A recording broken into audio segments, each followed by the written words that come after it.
చాలా మంది అంటారు, ఖాళీగా ఉండొచ్చు కదా, ఈ చర్చి చూసుకుంటే సరిపోదా అని. నేను ఖాళీగా ఉండొచ్చు, అయితే ప్రభు చెప్పిన మాట, యెహోవా ఖడ్గమా విశ్రమించద్దు.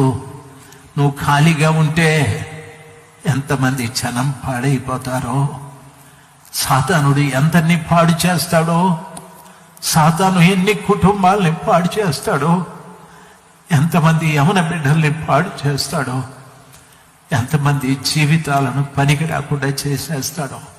సాధ్యమైనంత వరకు విరామం లేని పనివాడుగా పనిచేయి, విరామం లేని పనివాడుగా పనిచేయి.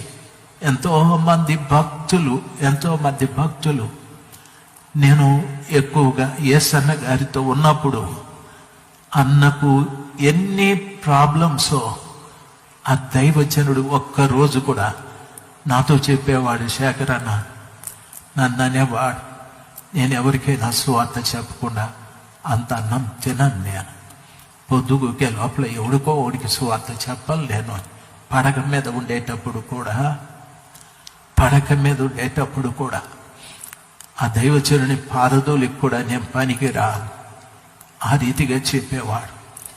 ఎంత కృతజ్ఞత కలిగిన హృదయం అంటే, ఎప్పుడో సేవలో మొదటి రోజుల్లో క్రిస్మస్ అప్పుడు ఒక తల్లి పిలిచి అన్నం పెట్టిందని ఆమె జ్ఞాపకం పెట్టుకొని ప్రతి ఏడాది ఆమె దగ్గరికి మనుషుల్ని పంపి కొంత సొమ్ము బట్టలు ఇచ్చి, ఆయమ్మ పలానా రోజు నాకు అన్నం పెట్టింది అని చెప్పేవాడు.